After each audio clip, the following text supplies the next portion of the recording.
Fala pessoal, tudo bem? Pessoal, os porta-chaves estão finalizados. Olha só, eu fiz esse outro aqui também, ó. São 2 porta-chaves. Olha só.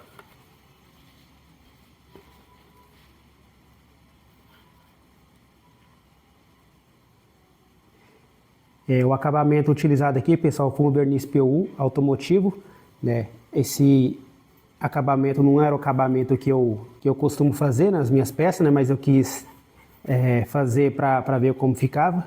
Ele dá um brilho bastante interessante. E esse nome aqui, pessoal, foi feito na gravadora laser, tá? Eu vou deixar o link na descrição aí, se você quiser adquirir ela.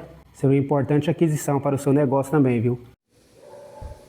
Aí pessoal, como vocês podem ver, né, eu acabei fazendo esses outros 2 porta-chaves, né? Esse do mês é o mais barato, né, R$80, né? Esses outros aí, R$150. Dá pra você ganhar um bom dinheiro, né, pessoal, fazendo esse tipo de trabalho.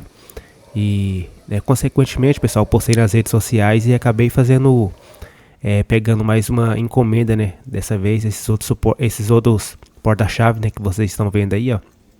É feito de sobras de madeira, né? Sai bem em conta mesmo, pessoal. Cada um deles eu fiz no valor de R$15, né? Que é no atacado, certo? Então vocês podem ver esses ribites. Esses ribites que pendura as chaves são no valor de 30 centavos. Então em cada peça eu utilizei 4 peças do ribite, né? Sai em torno de R$1,20. Então vocês podem ver que o custo dele é bem baixo. O custo desse aí, pessoal, de um suporte de pendurar chaves não ficou nem R$5. Vendia R$15 cada um no atacado, certo?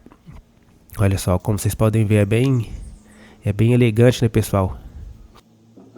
E essa encomenda, pessoal, que eu fiz desses 12 porta-chaves, né?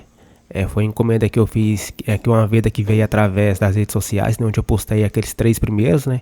E veio esses outros aí, né, de encomenda. Ó, como vocês podem ver, é bem legal, né? Bem bonito, é fácil de fazer, né? Se você não tiver uma gravadora a laser, você pode fazer ele bem simples mesmo, certo? Esses 2 aí, pessoal, é do pet, né? Tem um gatinho, um cachorrinho, foi campeão de vendas, né? Rapaz falou que vendeu bastante, então eu já fiz bem mais deles também. Aí, pessoal, se você ainda não é inscrito no canal, se inscreva, deixe seu like, comente, compartilhe com seus amigos e até o próximo vídeo. Até mais.